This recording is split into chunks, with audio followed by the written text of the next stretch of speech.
Berikutnya, kita akan masuk ke tema berikutnya.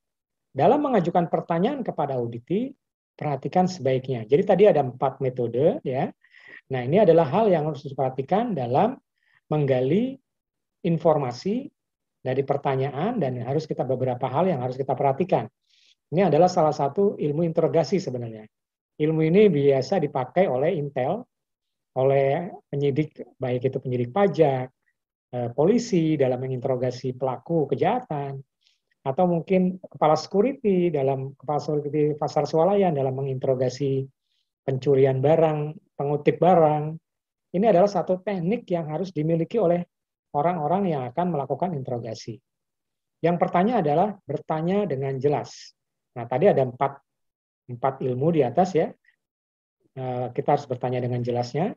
Ada show me, ada specify noun, ada specified verb, dan ada yang lainnya. Yang kedua adalah bertanya dengan menggunakan bahasa auditi.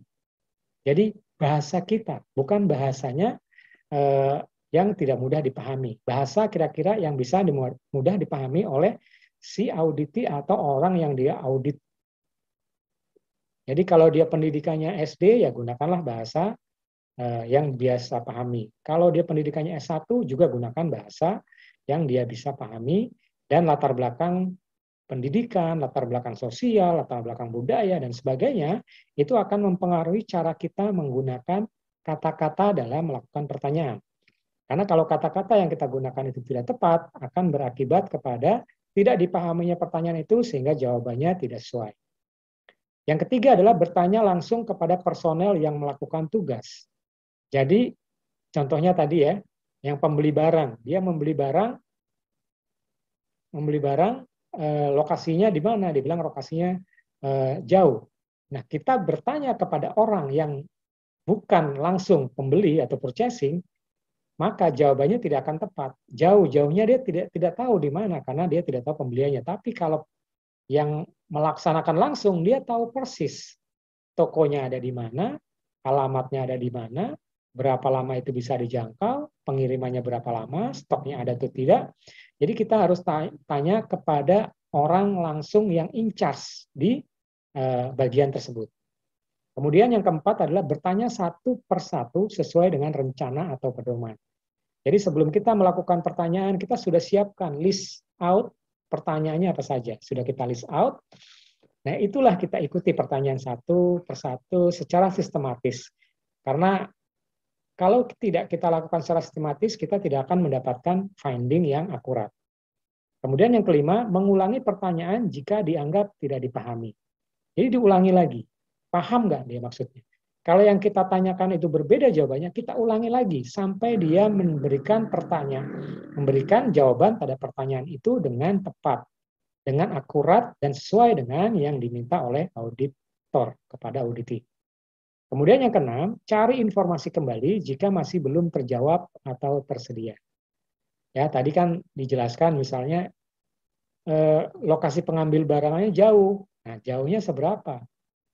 Naik kendaraannya mahal. Mahalnya di mana? Kendaraan jenis apa? Jadi kita harus melakukan informasi kembali dengan cara 4 teknik yang ada di atas. Ada specified, specific nouns, ada show me, dan teknik-teknik yang lain.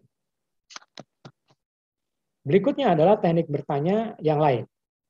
Oleh karena itu, agar audit dapat berjalan dengan lancar, audit sebaiknya, kalau tadi adalah aspek-aspek yang harus dimiliki pada saat kita ingin mengajukan pertanyaan kepada auditi. Berikutnya adalah teknik bertanya, si auditor ini harus bisa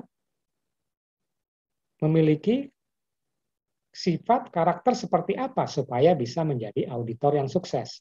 Seperti minggu lalu saya sampaikan bahwa auditor yang sukses itu gajinya di atas rata-rata. Di atas rata-rata pasaran, baik staff, supervisor, manager itu gajinya di atas rata-rata. Jadi kalau Anda berhasil menjadi auditor yang sukses, tentunya akan mendapatkan imbalan yang sesuai karena memang tanggung jawabnya besar. Jadi apa saja yang harus dimiliki seorang auditor? Yang pertama adalah bersikap profesional. Maksudnya bersikap profesional adalah menjalankan tugas sesuai dengan fungsi, keahlian, dan tanggung jawabnya. Tidak ada konflik of interest, kepentingan di sana. Yang kedua, tidak ada like and dislike. Kita mungkin dekat sama si auditinya, jadi kita bekerja tidak profesional. Jadi profesional itu tidak like and dislike, kemudian tidak ada konflik of interest di sana, dan yang paling pasti dia bekerja berdasarkan keilmuan, ilmuwan audit, kemudian skill-nya, knowledge, dan seterusnya. Yang kedua adalah tetap tenang, karena orang yang dilakukan auditor itu pasti akan nervous, gugup. Kalau kita ikut gugup, maka kita akan terbawa kepada suatu suasana yang tidak baik. Atau bahkan mungkin orang yang kita interogasi itu nggak senang, marah. Apalagi orang yang kita interogasi itu jabatannya sudah tinggi. Misalnya kita masih audit staff gitu, kita menginterogasi seorang direksi atau direktur. Sehingga dia mudah tersinggung karena yang mengaudit itu seorang staff. Jadi kita harus tenang. Kemudian tentunya harus bersikap sopan, ya, pertanyaannya, cara berpakaian, bersikap. Jangan mentang-mentang kita misalnya menginterogasi seorang, kita memperlakukan orang tersebut dengan kasar misalnya. Dengan cara yang tidak sopan, dengan cara yang tidak beradab, dan seterusnya. Kemudian bersikap santai tapi serius. Jadi bawalah suasana dalam melakukan proses interogasi itu dengan cara yang santai tapi serius. Jangan terlalu tegang, karena kalau terlalu tegang, auditinya akan terbawa tegang sehingga tidak keluar informasi-informasi yang kita butuhkan. Kemudian yang kelima adalah menunjukkan ketertarikan pada auditi dan pekerjaannya.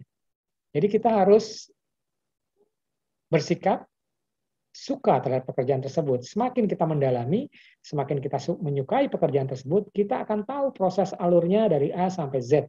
Kalau kita sudah tahu proses alurnya A sampai Z, akan mudah menemukan temuan-temuan yang akan dilakukan. Berikutnya kita berbicara mengenai faktor psikologis dalam audit. Nah, ini sangat penting sekali. Sebagai seorang auditor, baik eksternal maupun internal, ini hal yang sangat penting yang harus dimiliki oleh seorang auditor. Proses audit dapat dilihat dari dua sudut pandang. Jadi kalau kita melakukan audit, ada dua sudut pandang. Yang pertama dari auditor. Orang yang melakukan audit namanya auditor. Jadi menurut orang yang melakukan audit, sudut pandangnya apa? Merupakan proses mencari kesalahan atau kelemahan orang lain. Jadi kan target seorang auditor itu adalah finding. Semakin banyak finding, si auditor dinilai bisa kerja. Sebaliknya kalau tidak ada finding, banyak orang beranggapan bahwa auditor tersebut tidak bisa kerja. Jadi semakin banyak finding dianggap dia lebih bisa bekerja.